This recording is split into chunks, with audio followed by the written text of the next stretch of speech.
Hi everyone, welcome back to my studio.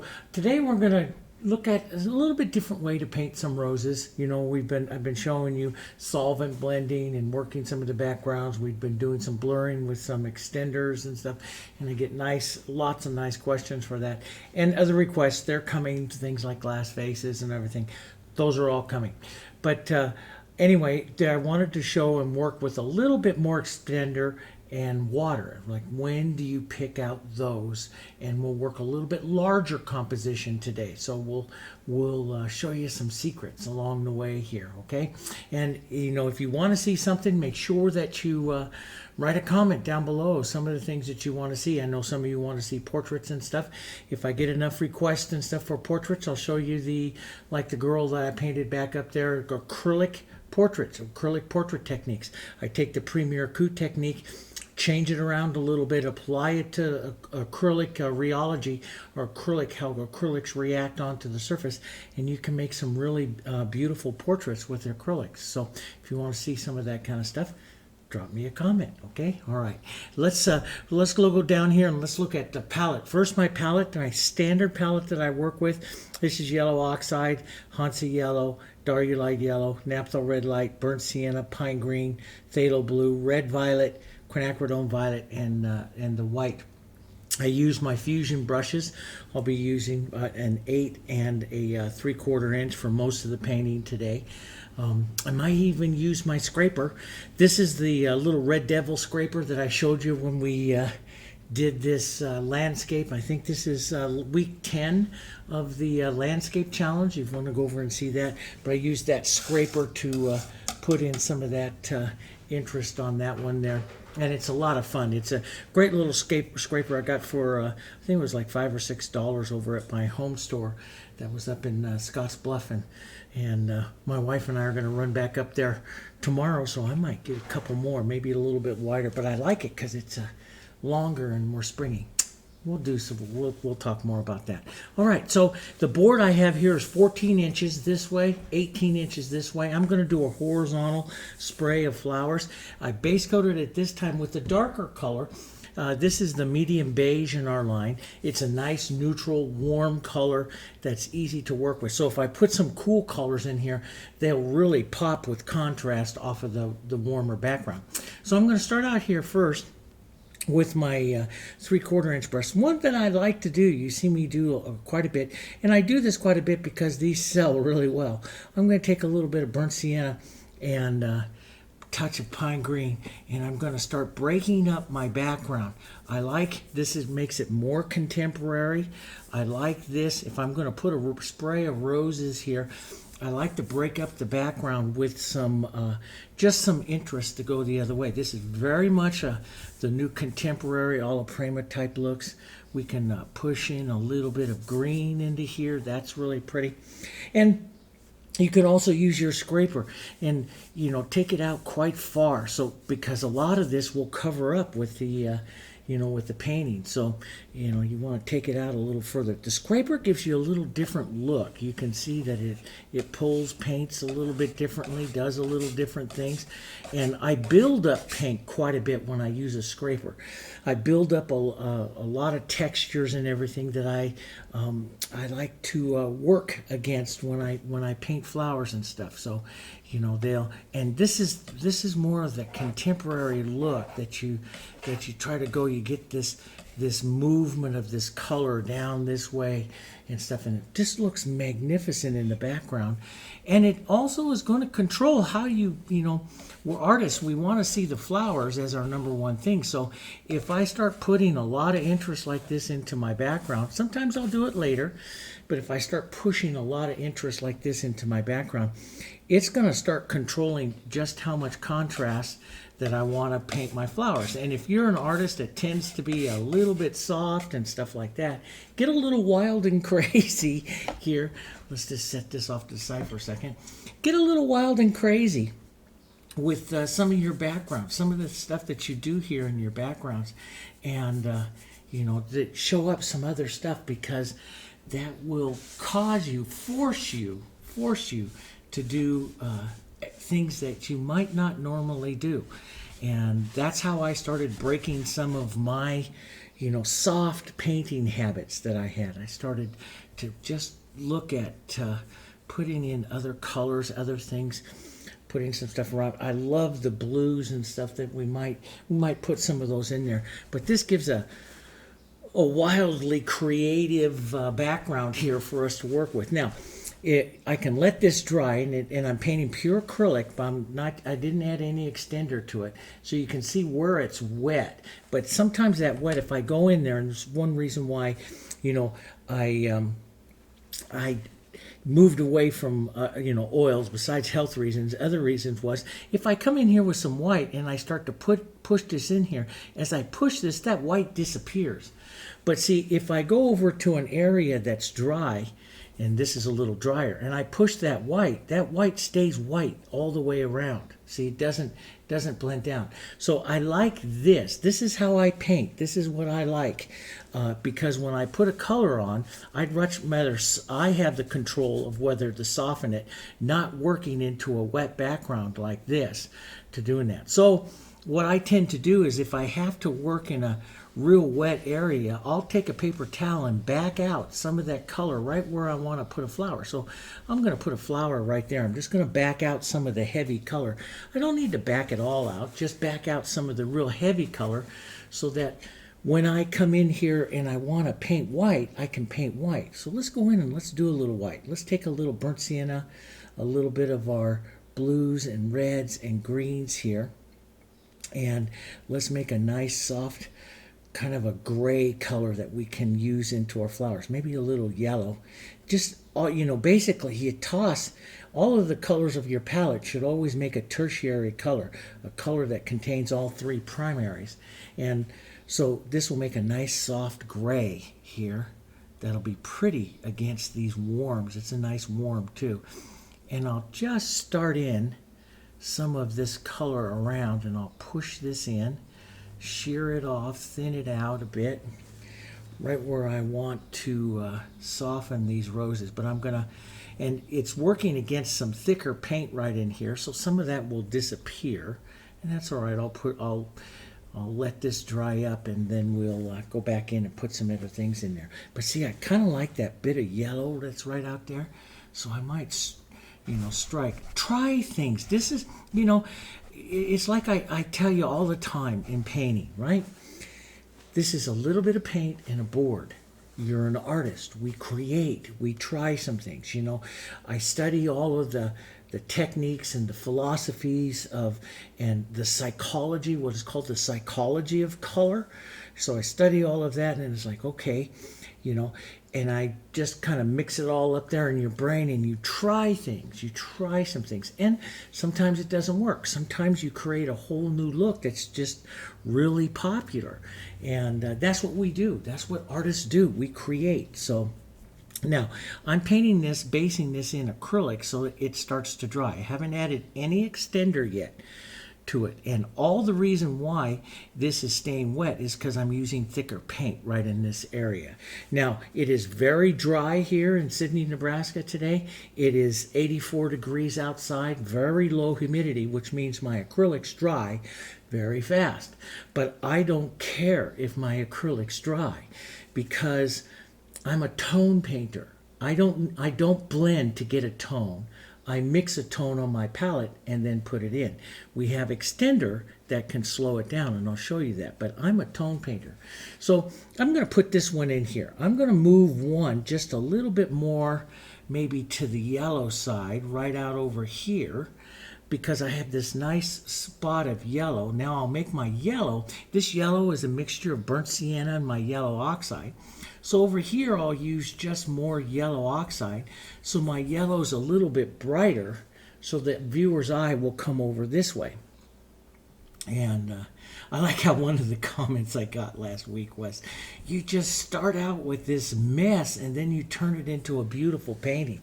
And that's really kind of true. Well, yeah, it is really kind of true. But it's not a mess. This is a calculated thing. I'm going to put a little yellow over here on this side. So I pull that color across, and I pull that color across. This is good harmony of color movement. Now, we're going to need to cool that as well. But we'll put some of this on. Let's get some of this nice toned gray white, maybe a little darker down here, so a little more green, a little more burnt sienna, a little touch of blue, yellow in there. If it looks kind of bluish, I like to get a little red in there. That grays that right down, makes a nice slightly darker toned color right there. Let's push one right out here. It might be a little bud or something. I like to do that. We could add little flowers and stuff along the way, but buds, rose buds and stuff are always really nice to add as well. I always get a lot of requests for those, so put those in. And I'm staying, I'm not painting with any texture, and I'm staying very loose. My brush is very loose and working, and that's hard. It's hard. It's hard for you, especially if you're looking at my painting and you're trying to emulate what I'm doing. Your brain goes into a copy mode, and I'm not. I'm in a creative mode. Does that make sense? So my brush is just doing things and creating shapes and forms and moving color. And you're looking and emulating and trying to copy a little bit. So what happens is your flowers become a little more stiff than what mine do. Does that make sense? And so this is why I'm always telling you, get out there and start loosening up a little bit and working on some of the, use my stuff for inspiration and everything, and you can copy it, but use my stuff for inspiration, and if you feel like doing something, go do it, and step out a little bit. Now, let's put in some cool color. Let's take some quinacridone first, some quinacridone violet. This is our nice cool color here. And you can see, boy, look at that warm, cool contrast right in there right away. Let's drop some of that right down in here and just push that in. Now, this paint here is still wet because it's so thick. I haven't added any extender into it. I'm going to deepen that shadow with some red violet, which is darker and cooler than the quinacridone. And so I'll just go in a little bit. I'm going to circle the brush up and around like that. That opens up the center of the rose. That creates movement and opens up the center of the rose. I'll put a little cool color out over here and push that in right in there like that. Okay, now let's take some of this quinacridone. Let's warm it with some of this yellow and some of this burnt sienna right here. Well, and you can see the color is not quite as cool. And what I'm doing is I'm following a good rule of color theory. And if you haven't studied color theory, I don't care. I had one lady that wrote me, I studied color theory 15 years ago, and, I don't think I need it anymore. That's wrong. I'm studying color theory every day. I'm looking at it, reading colorists, and reading what is popular today, especially as with colorists, because I was a colorist for, 20 years, professional colorist, and reading what they say are the new fashion colors, new colors coming in, how they're making it, with new paint technologies, new rheologies, color theory changes, and it really does. The psychology of color changes. And so you should constantly be studying color theory if you're going to want to paint, because the color theory is what we drive that makes us move our brush to choose colors to do something. So you should always be studying color theory if you're a professional artist, or even if you want to get in and increase the beauty of your paintings. So I put on you can see it's slightly warmer than it is here. Well, my background's warmer. So following good color theory, this one will create more contrast. This one will become softer. I can then slowly add a little bit of the cooler color in here until I start to harmonize the two of them a little bit, but still this guy will have the most powerful impact. And if I feel, like I need a little more harmony, I'll just take some of that color I'm just using there and add it into this other one over here. Yeah, that's how I like to do it. Now, let's start out with some burnt sienna, a little warm, maybe just a touch of red violet or quinacridone. And let's start this one over here and push some down here. Now, this yellow is just almost completely dry. You can hear that. It's just a little tacky, which means I can still put some extender in here and work this through and blend them up if it's tacky. If it's not tacky, then you have to switch over to the solvent, which is water. And I've showed you that in the other videos. The difference between a solvent and extender. Extender is not a solvent. So if something dries up here, if I wanted to move this color, okay, let's say, for example, I wanted to move this white, okay? If I go in here, make sure my finger's kind of clean.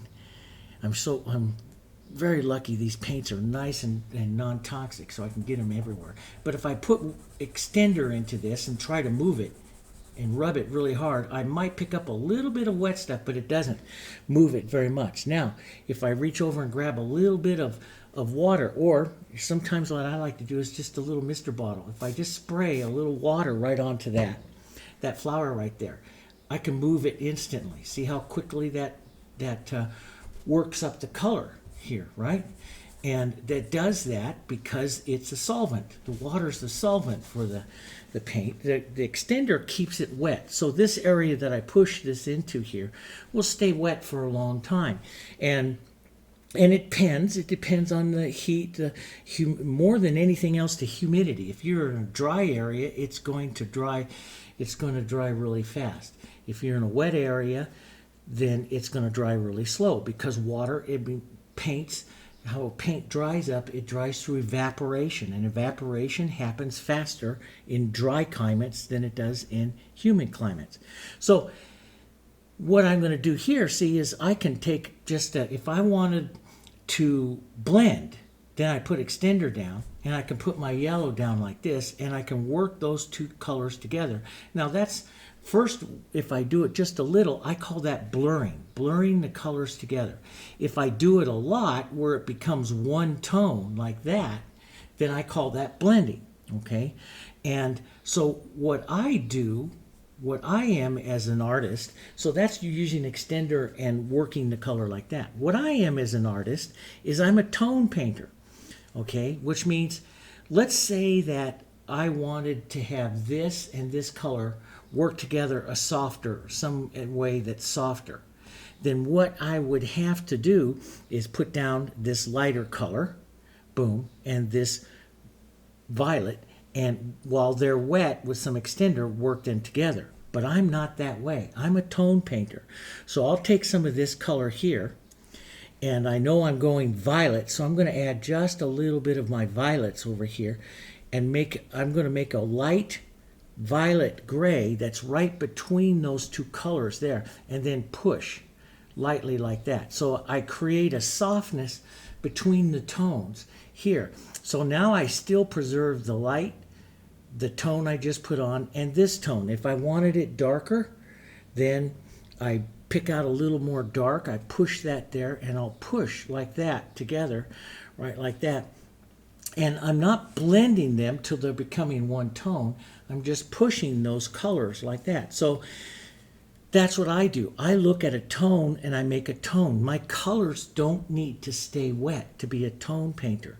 They need to stay wet if you're a blender. Now this is staying wet over here, see? This is wet. So if I wanted to put more yellow into this, or let's just say I wanted to go white over here like this, I put white on. I could wipe my brush, and then a blender would come in like this and work this again and again and again until you get that softness. I don't do that because I feel you lose a lot of the power, the movement that's going on with the colors when you're painting, especially with acrylics. So what I do is I paint tones. What I'd rather do is come in here and strike a lighter tone. Let's strike a lighter tone here. Then I'll put on a little bit more of a yellow tone like this, and I may move it to blur it. If it's wet, I call it blurring, once or twice like that to blur. But I don't take my brush and blend because I like this movement that's there. And if I'm coming around the back there, I'll pick up more yellow and I'll strike a more yellow tone, and I'll work around my rows here with these more yellow tones. And I strike them so that they have movement like this, but I don't blend them. If I blend them, see, they all go real smooth, and it becomes one color like this, and your rose goes flat, and your rose has no life. That's the real the way I like to do it. So I believe very firmly, and this is my way of doing it. There's thousands of ways out there to paint, and that's what makes it wonderful, right? There's thousands of ways to paint, but I like the power of my brush stroke, what we call the brush calligraphy. Monet believed in that. I like that. That's what gives my roses their life and their energy and their power. And if my paint stays wet too long and I manipulate it too much, it all becomes one color. And that happens a lot unless you're really experienced with oils. And I painted with oils for 10 years. I'm not saying anything against them. I'm just saying for what I like to do with my brush work, I think the acrylics work better. Now, there's people that'll disagree with me, and that's okay. But so I build roses like this, and I build their power, their light, and I'll soften a little bit, and I'll look for some movement. So I don't care if a rose dries up. Let's put a little bit more of a pink, maybe a little yellow here. Let's make a pretty colored rose, and this is where I like to play with it. So I'll take some of this gray, a little yellow, a little bit of the quinacridone here, and I'll make an intermediate kind of color, and we're going to slowly evolve this rose more of a white here. But let's put this color down.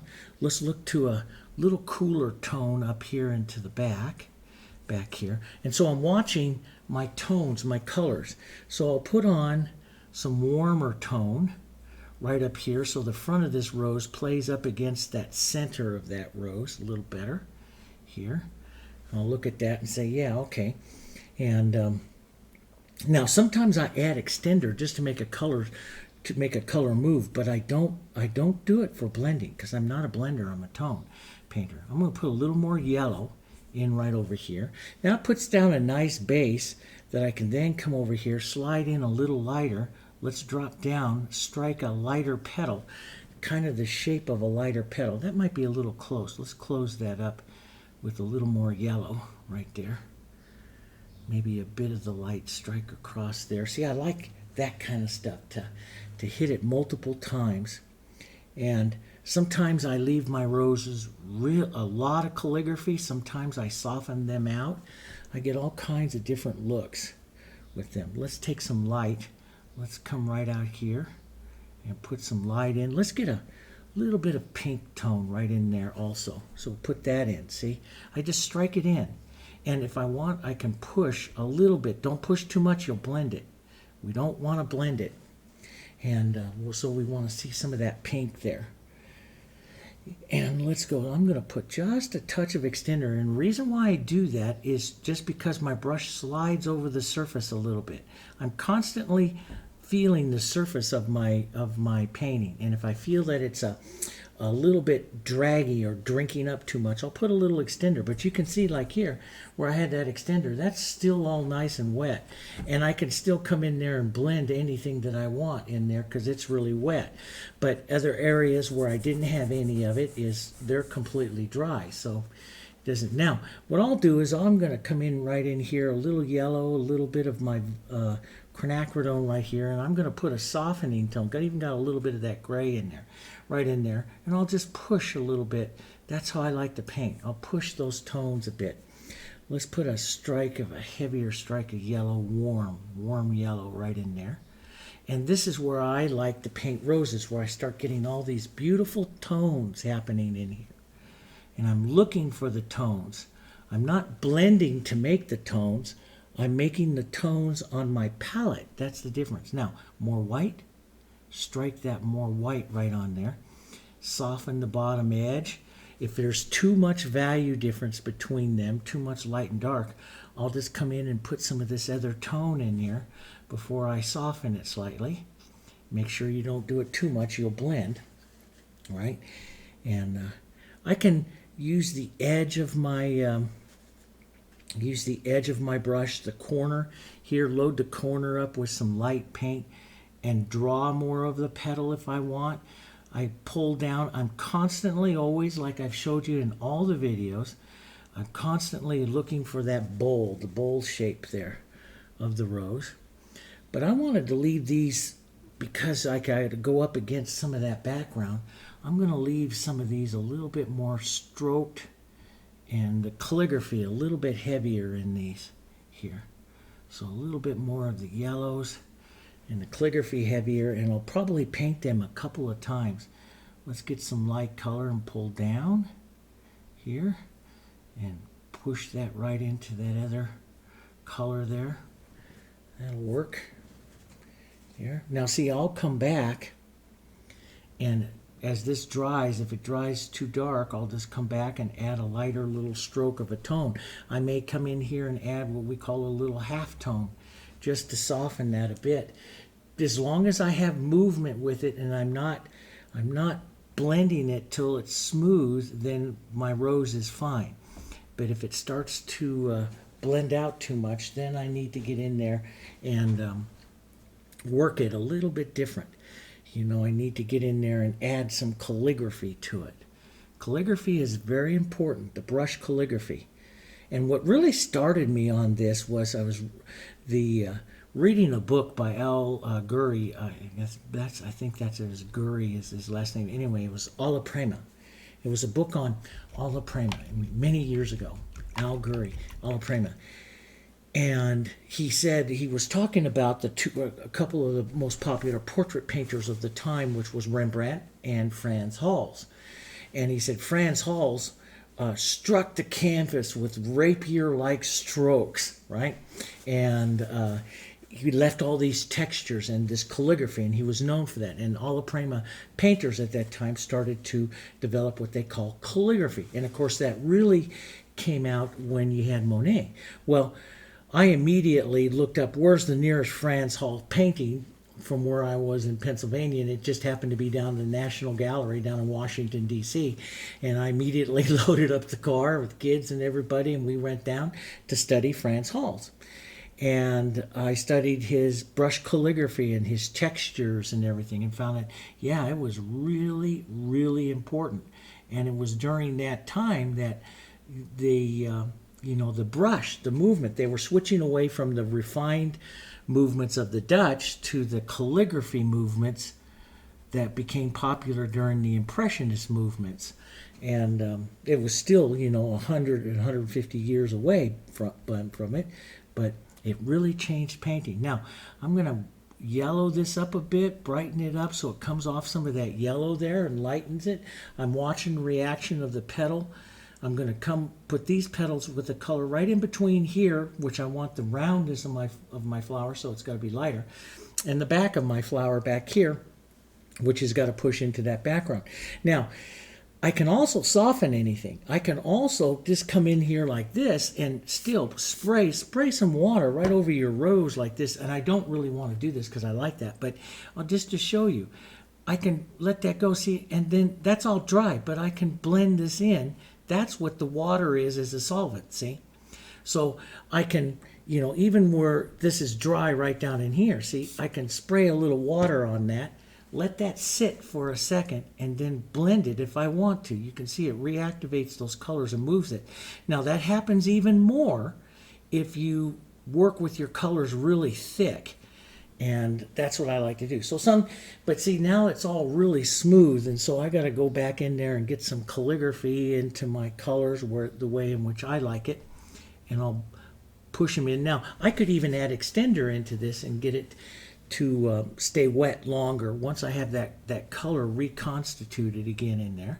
But see, I like this. This is what I like to give the action to my roses and stuff that I paint. And everyone's different. Maybe you want to come with something that's close to this, but a little different. And I like to have this type of movement. So I'm looking at the movement. I'm trying to get brush calligraphy. So if I want this center to spin, I've got to get some brush calligraphy to get it to spin again. Get some shadow back down in here that rose is going to work against. Get some nice warm right up here, maybe even a little bit of my Hansa or my Darulite to really start to give that a punch right up here into the front and start to manipulate my flower a bit for the movement. I'm looking at it right now for tone movement through here. So a little bit of warmth. That's what I like. And even if it starts to dry up and you feel everything, just mist it with some water. You can go back there and work it again. You can work it many times. pull out a bit, you make it look like back petals back there. You know, there's lots of ways. We can put a slightly lighter little pink color, come up here, and just keep some of that nice movement down into that flower there. You know, sometimes I'll take this light, let's kind of close off the edge of this rose here and pull down a bit. See, I like that kind of calligraphy in there. And if I can leave it without playing with it, then it'll make, for my opinion, makes a nice rose. And, you know, you can, a lot of different things. Maybe you want to have yours more of a, you know, somewhere between mine and a blended, you know, look. And you can do that. But you can do it all with the acrylics here. So I've been playing with this rose for quite a long time here. But what I'm doing is feeling the surface. I'm learning the paint. I know if I need to feed it extender or if I need to mist it with water here. You know, I'm watching the surface. I'm feeling the surface. If it starts to drag at all, go feed it a little bit of extender or something. Okay. So let's cool these down here. A little yellow, a little bit of violets here. Make a nice cooler color. And come with some petals off to this side. And I make the prettiest roses if I paint faster. And I know that gets you, some of you, you know, it's hard for you to watch that. But if you want to see pretty roses, I have to paint with a certain amount of speed. Because I'm a very left-brain, logical, analytical painter. If I don't paint with a certain amount of speed, I will play with it until the rose is all one color or one shape and it's lost some of its beautiful movement. So I have to paint with speed to keep me from playing with it. Now, this is really wet in here. I like everything that's going on in there. Maybe a little bit more pink right up here as a tone showing up. Maybe a bit more Hansa showing up in there. So that's what I'm looking at, the tone. Now I'm going to want to put some more light petals on there, but if I try to put light in there right now, you can see it's really thick paint. See, it's really thick paint and it's really wet. If I try to put white petals in there and if I, you know, touch it once, if I touch it again, it'll disappear. So I'm going to go paint on some other things here for a minute and let this start to lighten, to dry up just a bit. Now see, I love those kinds of tones. And I just take some of this and I push that around in there and I'm looking for tone and movement and stuff and I like that kind of stuff here. It makes real pretty roses. And let's push this center out like that. That builds the body of the rose there. Let's take just a little bit heavier on the edge. So I load it like that and then I grab a little heavier on the edge and I'll touch and lift off. That allows me to preserve some of that pink and also put on a different color there of that light out to the tip. Now, if this one is, I should probably maybe soften that just a bit. So I want this one to be the dominant rose, what I call the queen of the painting. Everything relates to the queen. She likes to be the prettiest of all of them. And I'm a believer of that in a composition. That you need to have a queen, a center of interest with the roses and stuff. You don't want your eye bouncing around too much. So we'll lighten up the queen a bit more in just a little bit. But we'll put on a few other little lighter petals here. And I just follow the edge. I just boom, put it on, and then if I need to push it into the shape of the rose a little bit, I'll do that here. But I like that, and I like the calligraphy. So I'm also watching some of my calligraphy. Maybe I'll put a front that pulls down here a bit. Don't take away too much from the bowl. Always, always, always with your rose, make sure you can see the shape of the bowl. That's very important for the prettiness or the shape. The overall beauty of your rose must always preserve the shape. Let's push a little cool down in here.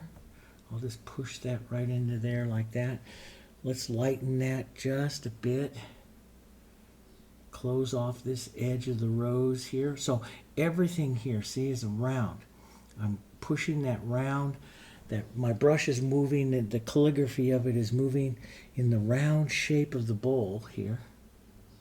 So we'll push a bit of this right into the round shape. We'll go a bit darker, maybe a bit of, now if I want this to soften out, I should maybe think of adding a little green to this. This is a complement to this color. Look at how it grays it down, see? So I don't want my violets over here to be as light or as bright as what they are here. They should be maybe a little grayer if this one's going to be more of my queen. So I'll tone it down, right?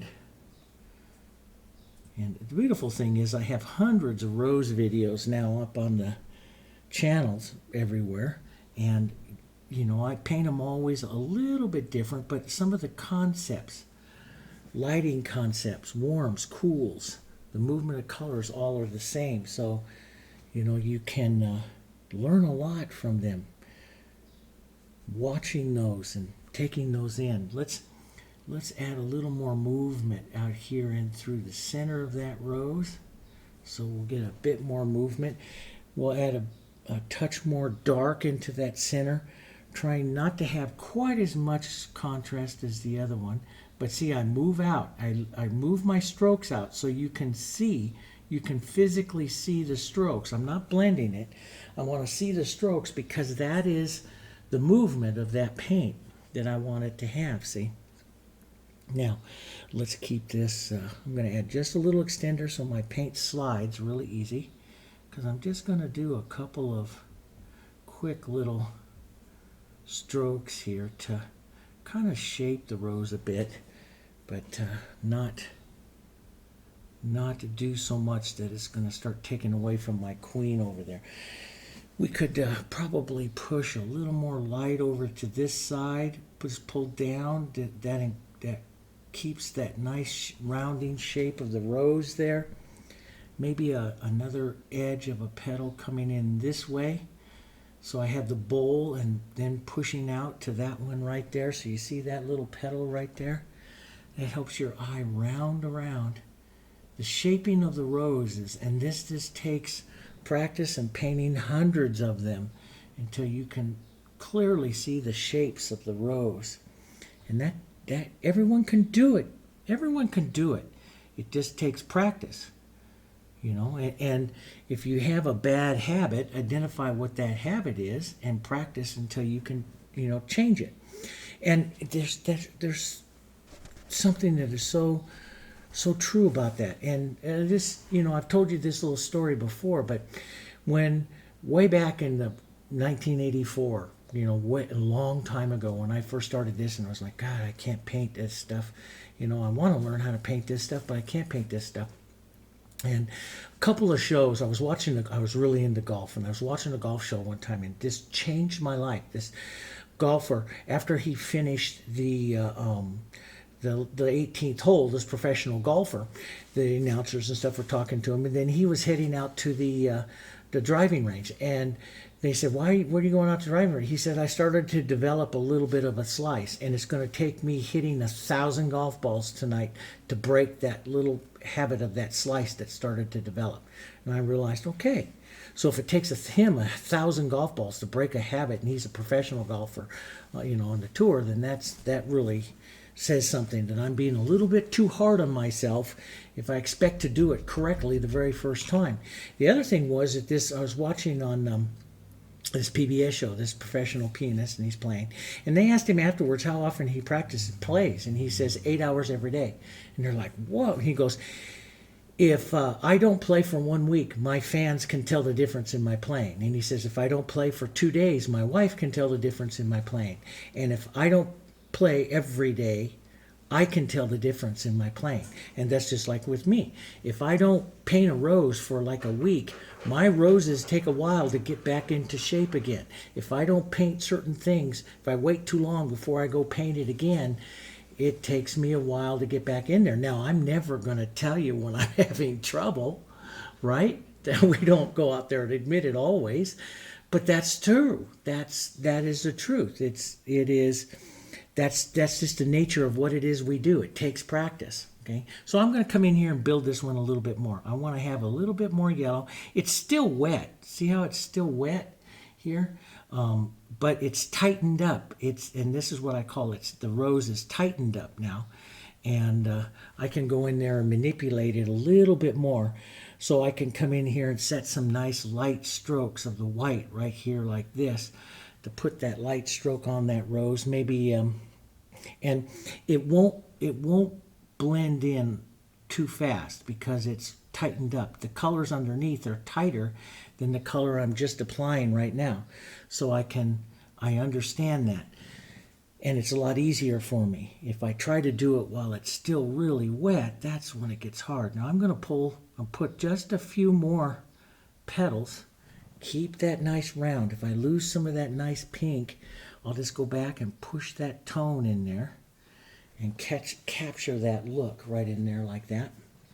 Okay, we want this queen to have a few more petals, a little bit more going on. She wants to be the prettiest of the composition, and she's going to control everything else I do in the rest of the painting here. So let's push that in a bit. And I just pull these reaching petals in, sometimes with, a little bit more, sometimes, a little bit more shape, sometimes just a little shape here, pulling in. It all depends. I always paint them a little different, but I'm watching here these edges coming in here. And I'll blur some of this out to where it's not like super perfect, where I'm painting more of the rose with movement than I am painting petals. And I like that as well.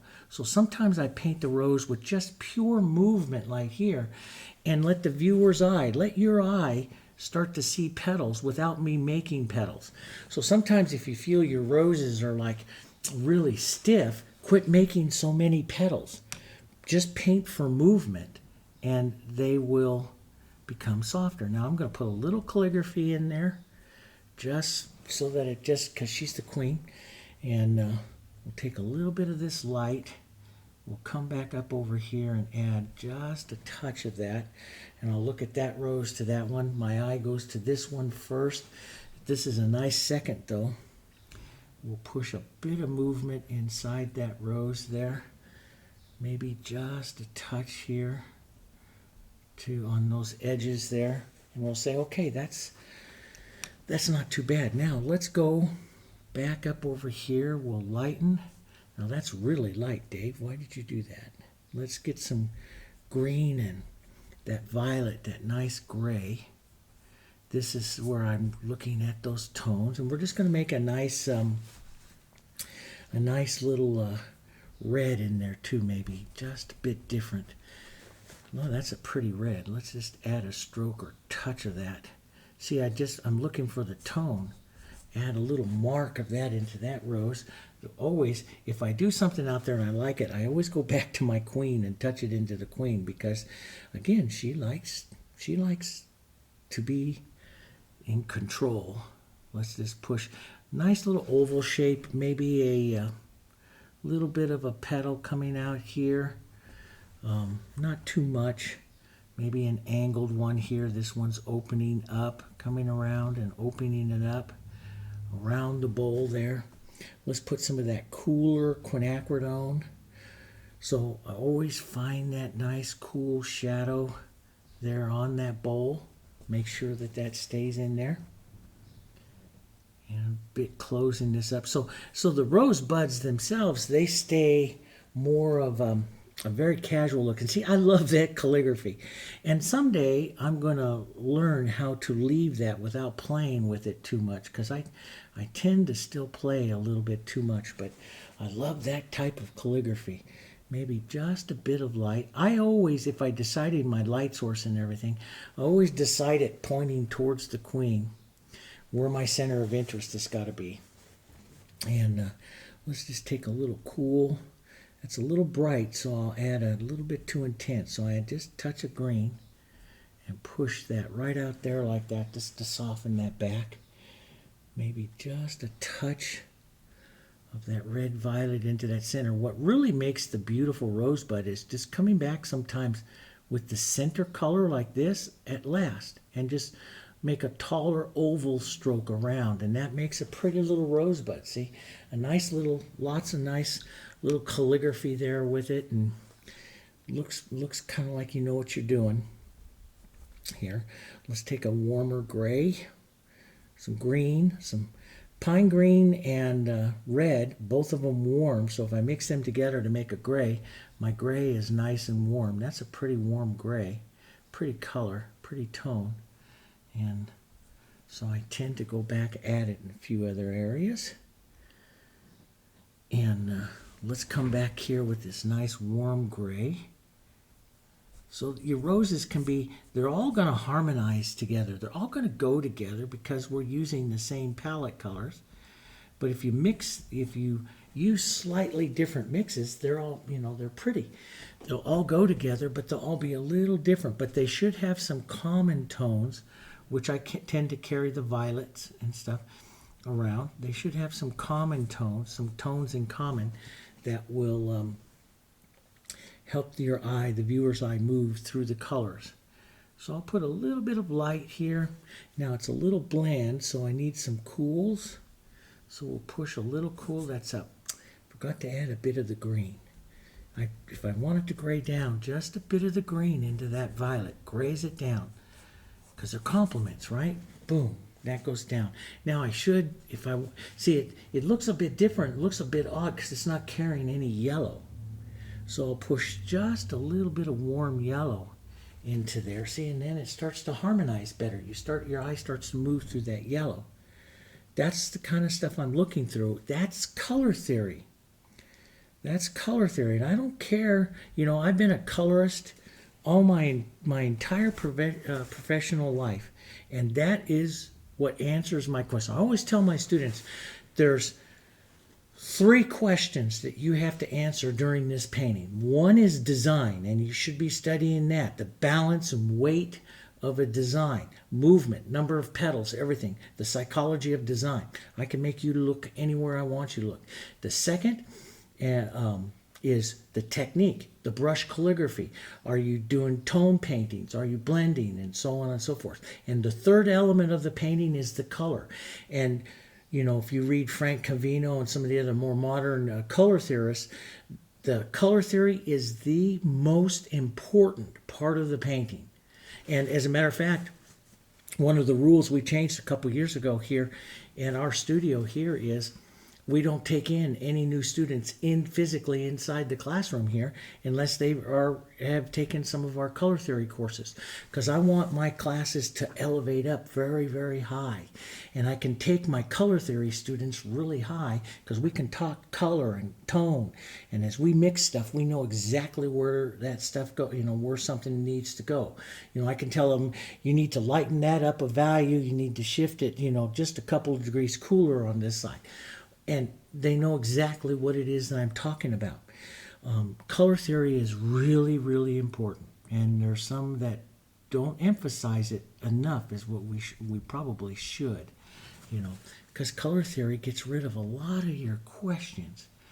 And so, yeah, it is something I believe in, but it's something that I decided that I really wanted to take my students that come here to the Art Center, to the Sydney Fine Arts Center, and a little bit higher. So I require them to have color theory before they can come take a course.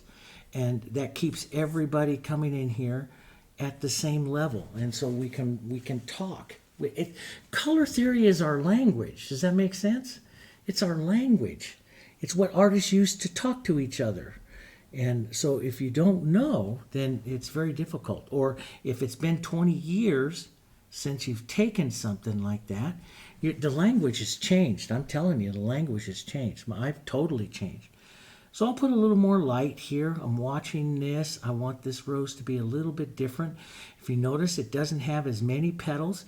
And as it comes down through here, I will let these petals just disintegrate, break off down into here, and because it doesn't need it. The rose doesn't need it over here. It doesn't need a whole bunch of petals on there. My center of interest is right back up over here. Now I need to have just a touch more of that heavier yellow showing up into that light area there into the center, because that's prettiest.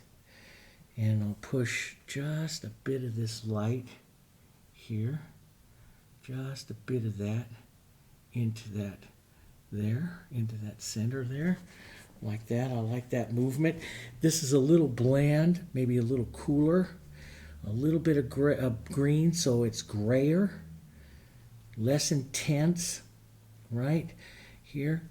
And we'll look at that value is too high, so I'll touch that, darken it down just a bit till I get a nice little color that I can add some calligraphy movement to the center of that rose. And then I'll come back, load up some of my dark. This is what I want to do. This is my color of contrast, just a tiny little corner of that violet, and then I'll use it to finally direct my calligraphy into that center at the end here. And I do that a lot, not always, but I do that a lot, you know, into roses and stuff with that calligraphy there at the last, like that. That's kind of pretty.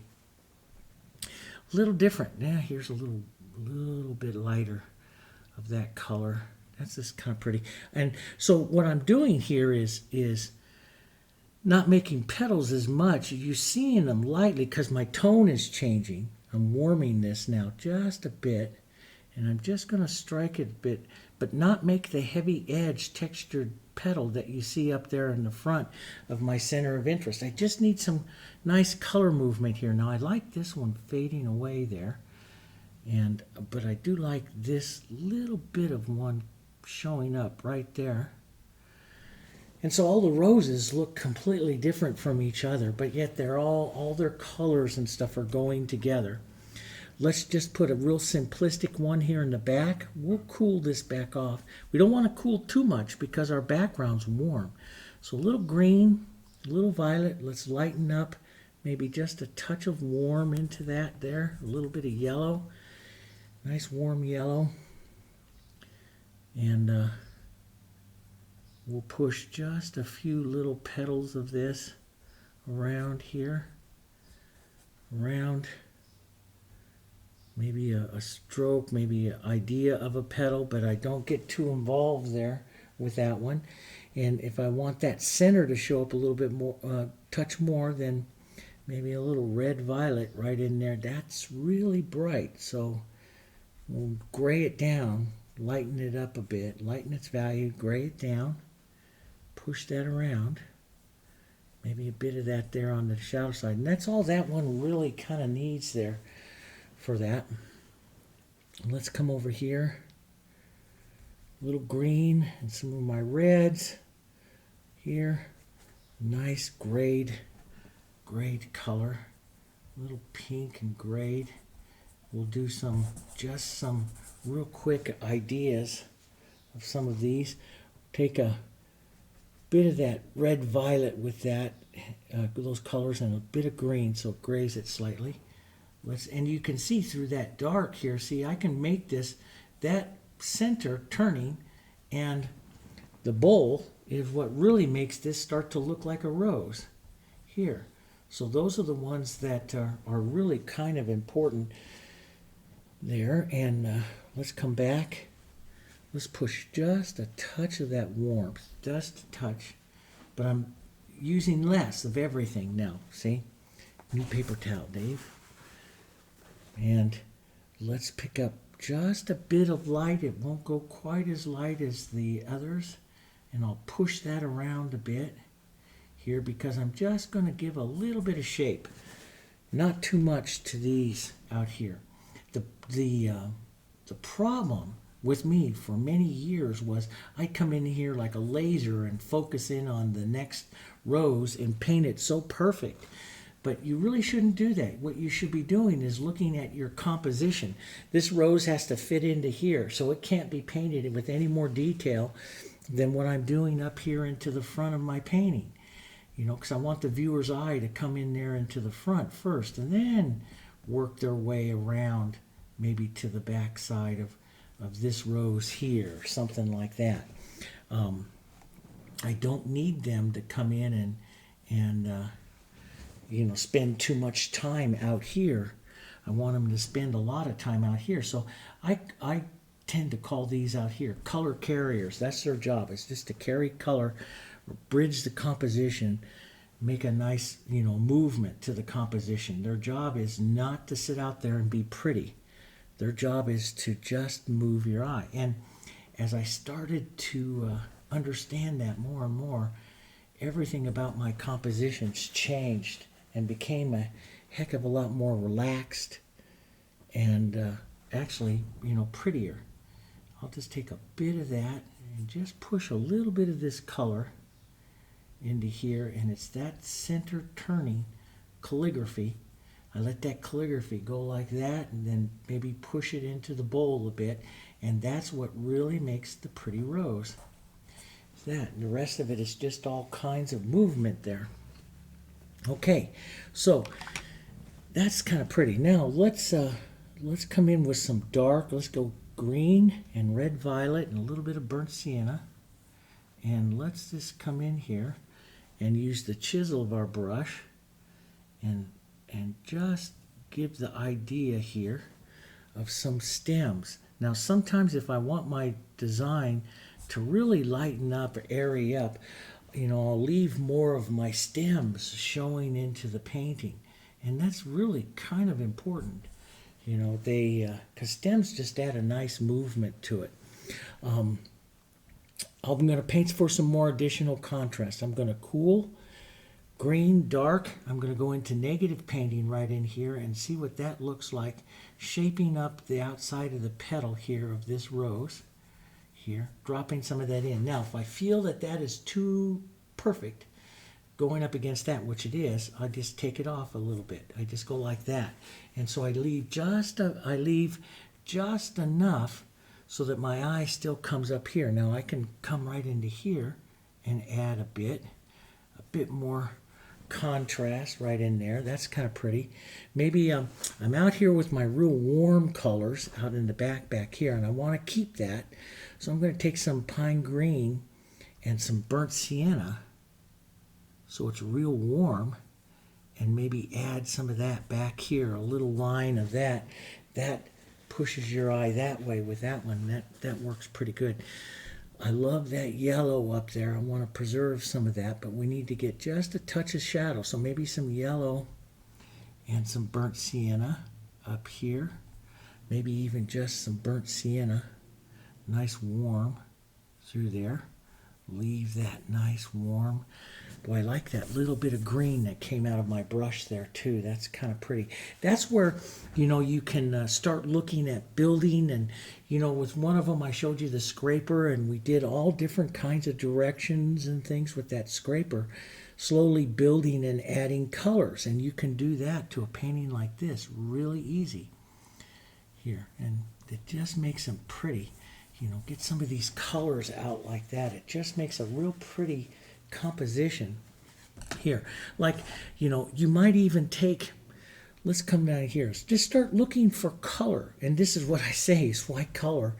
I don't want to harp on it with you guys, but I have so many people that tell me, oh yeah, well, I studied that one time. I know about color. No, I'm constantly studying color.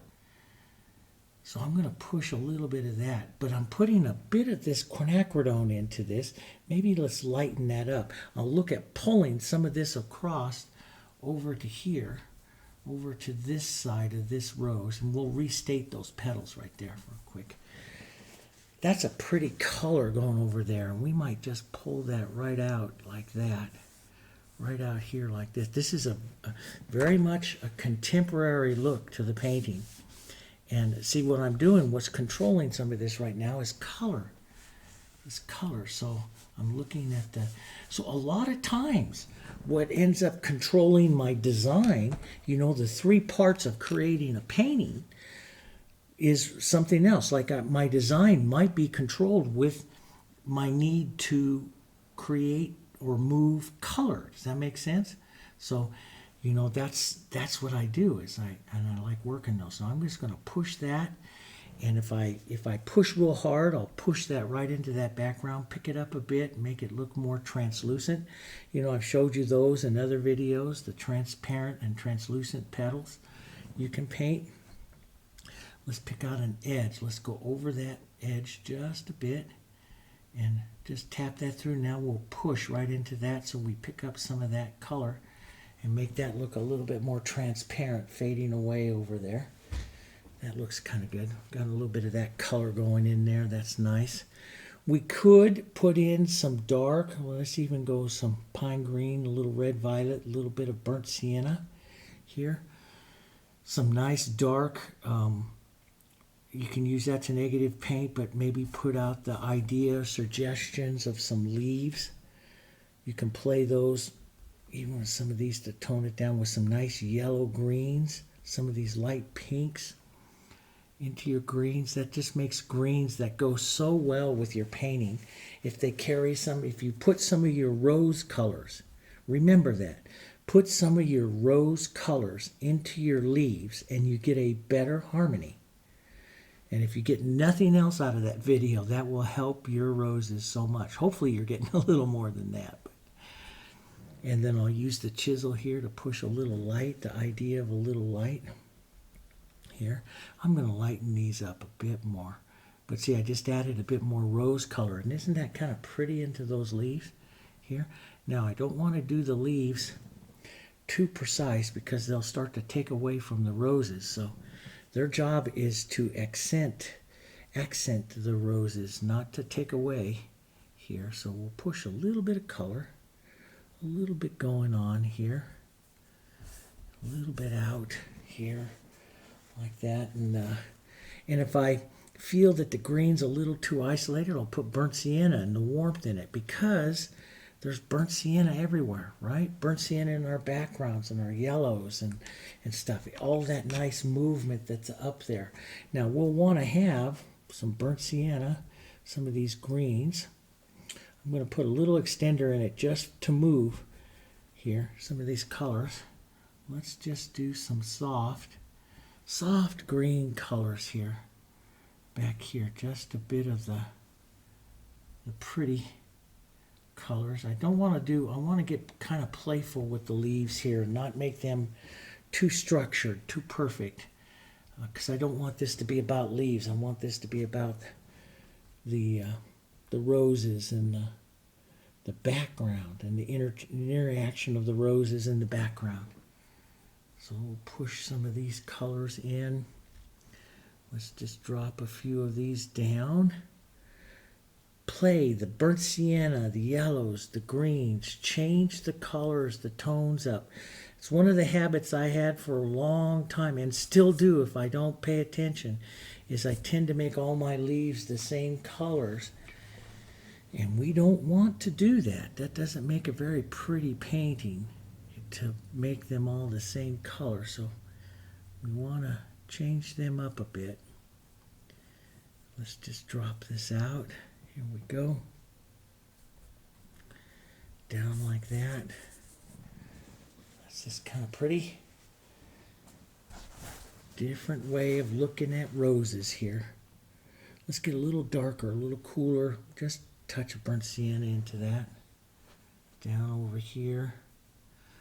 But I like some of this dark, some of this color play back there.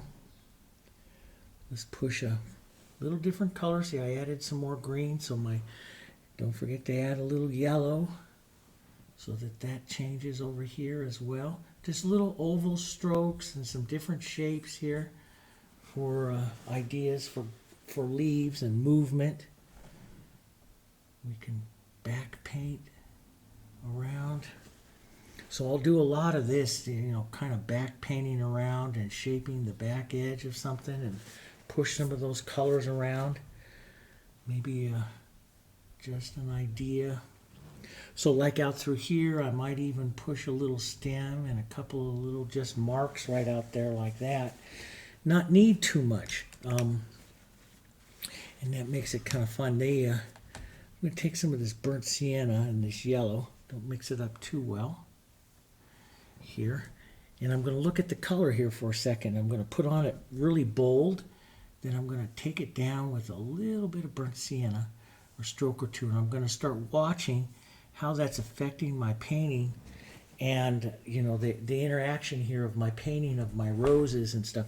And maybe I want to add a bit more burnt sienna, a touch of green, and like carry that idea through. Now I'll just go restate. Don't go around your stems and stuff. I'll just go back and put those back. That's easy. But if I like the look, the contemporary look of that traveling down and through, that's kind of a neat look. It's a different look. And I spend half my time, you know, especially when I'm commission painting and stuff, it's just trying new things. I love it. It's just so much fun. It's just, like I say, it's a bit of paint and a board. You try some things, different things. And sometimes they don't sell. Sometimes they sell for great amounts of money. And that's fine. But all of them I always find unique. And sometimes when I get one that I've, you know, I just think everything hit right that day and came out nice. It's hard to sell it and let it go. It really, really is. And sometimes I won't. It's mine. But sometimes we do, and that's my job.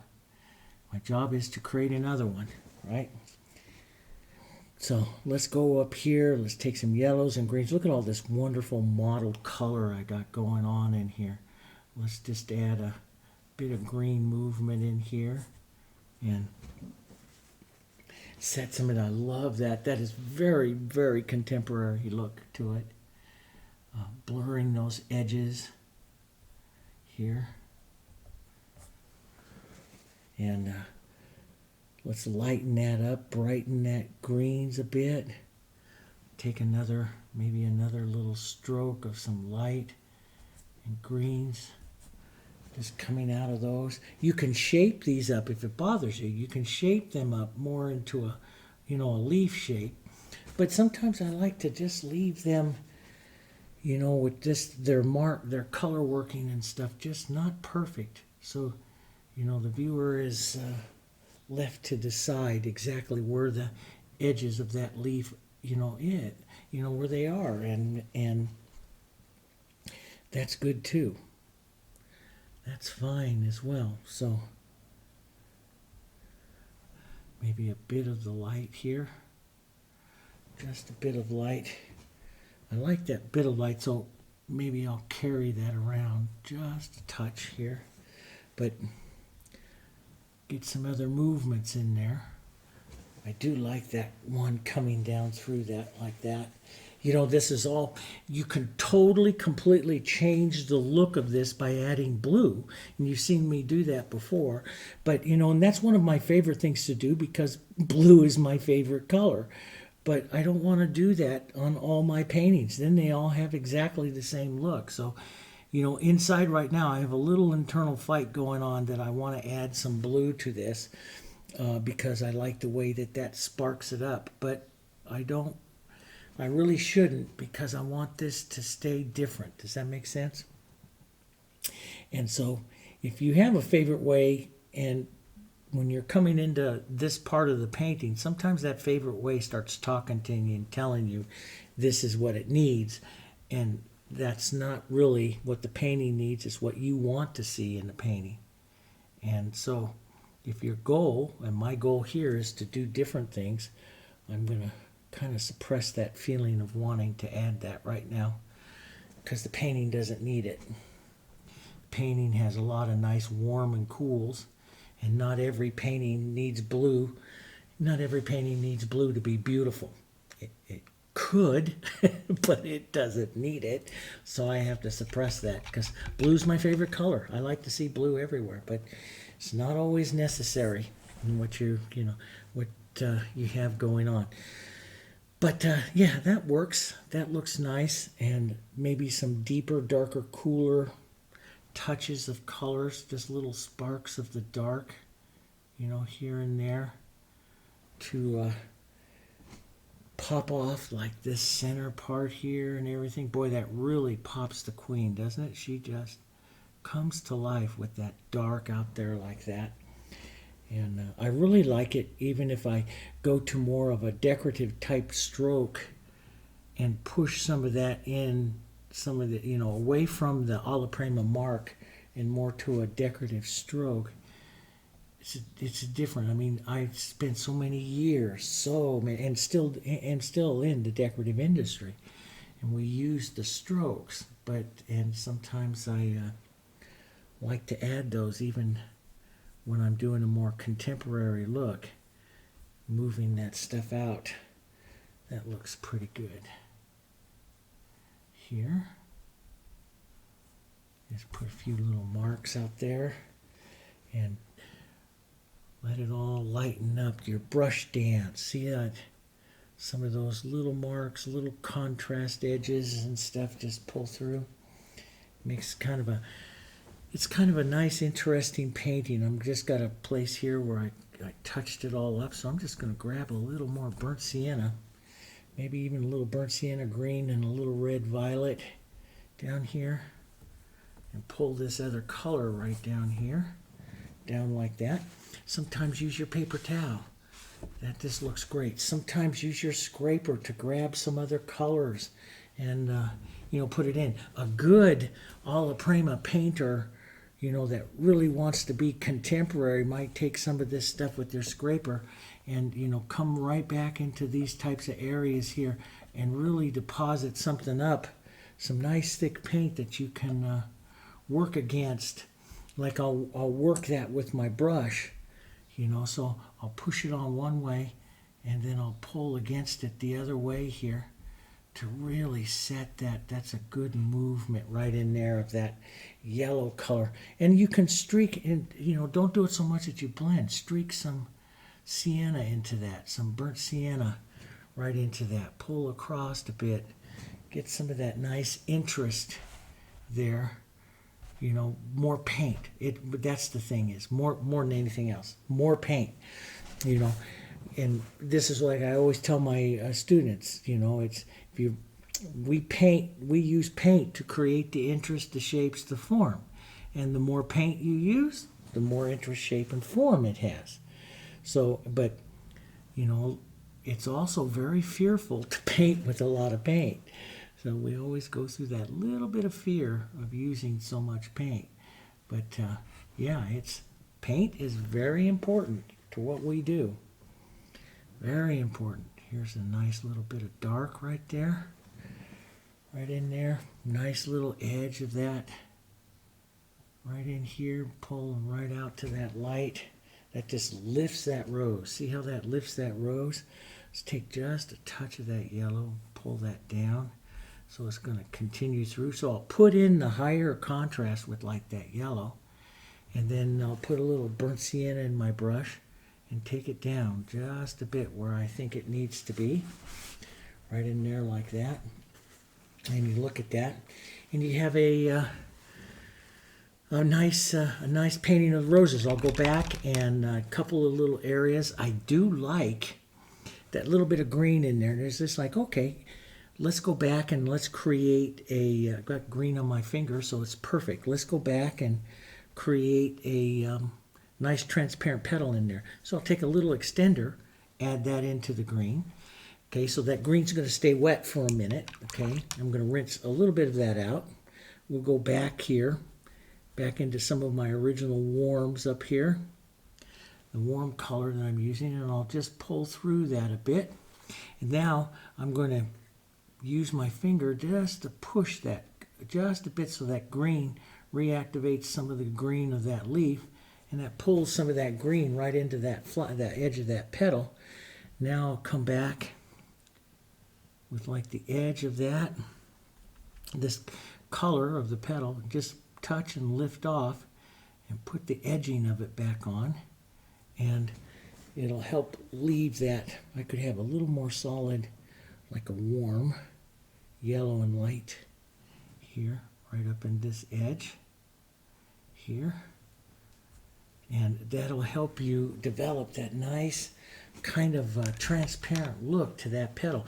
The more I push it, the more it becomes, that brings up that green. So see, I'll let that sit a second, just push a little bit and see more of that green comes up, making that petal a touch more transparent. And that's kind of pretty there. If I'm going to leave that like that, I should probably, because this is the queen, so if I'm going to leave it like that, I should probably, let's take a little yellow, a little bit of violet, and white. Let's set this other petal up on top, pulling it back in this way, and maybe a second petal right in here, just so it takes the rose a little bit more opaque. So we'll go more transparent to more opaque in that rose if we're going to leave that kind of greenish transparent petal to the rose. That makes a better kind of exchange. And let's transparent up this one right here on that rose, just that petal. Put in a little green. It's an optical thing. We learned this from John Singer Sargent, a portrait painter, how to make things look transparent. So we'll pick up just a bit of that there. That works better. Let's put a bit more opaque, this one right up on top of that one in front of the queen. She won't mind. She has a lot of other petals. Drop that one in there like that. So you can go back and look. Let's make, so see, I can come back at any time and make anything look transparent. Let's push some of that transparency right in here with some of that warm color of that, those other, the leaves that we have right there. Then we'll come back, a little bit of violets and yellows, nice lighter little pink. Just put the edges on here of those petals, just touch and lift, pull back and forth a bit, and we've got that nice transparent look to our petals. And we'll come back, push in a little bit more color right back there. There, like that. That is kind of out of shape just a bit. Not a really great chance. The wings are, side wings there, are going out a little far. So I'm going to take a little green and a little bit of violet and negative paint this down just a bit here, size-wise. Just a bit. Take some of that out. Just push some other green colors and fun stuff going on in there. That's all you need. More than anything else is color. The interest is all up in here, so we just need some color down there. Let's just take a bit of the light and redirect that edge there. And that's kind of pretty. Those two edges there, but see how transparent it looks now. And transparency is just taking the tone from underneath, putting it back up on top, and then softening, or what I call incorporating the two colors. Not blending the two colors, but incorporating them so one color is overriding a little blurring. You know what I showed you in some of the last couple videos. The blurring of it. You know, what I did on the peonies. Remember, if you haven't watched, I just did the peonies last week. And the peonies where I push it in there and I blur. That's where I push two tones together where they incorporate, but they don't blend. They first blur, and then if you keep going, it blends. And I don't blend. I blur. I'll use extender to blur, but I won't blend. I'm not a blender, tone painter. But it looks that way when it's all done. You know, when you have your floral all here like that, it looks that way. You know, it looks like you've blended it a little bit and everything, and you really haven't. So, but it makes kind of a nice. That's kind of a nice, pretty contemporary floral. We'll drop that in a nice, elegant, maybe a burnt umber and gold frame. That'll look really great. We'll put it up in the gallery, and yep. And I love this explosion of this color and stuff into the background. Very different. And see, it doesn't need blue. Could have blue, but it doesn't need blue. Okay, all right. Thanks very much for joining me. And if you like these type of videos, you want to see more of it, and I know we got to do glass and everything. If you want to see portraits and you want to see some of those other things, drop me a comment, okay? And if you would, we would really appreciate it. You hitting that like button down there. That just helps us with our videos and our distribution of our videos. We're trying to grow our channel and see if we can get some more comments, some more likes, some shares, some stuff going on. And if we can grow our channel, we'll do some more stuff here onto the channel. So it's up to you. It's up to your support. If you like it, please help us by supporting the channel by just drop in the comments and likes and share the videos and help us. And we'll film some more, okay? We'll have some fun, all right? All right. I'll see you on the next one. Take care.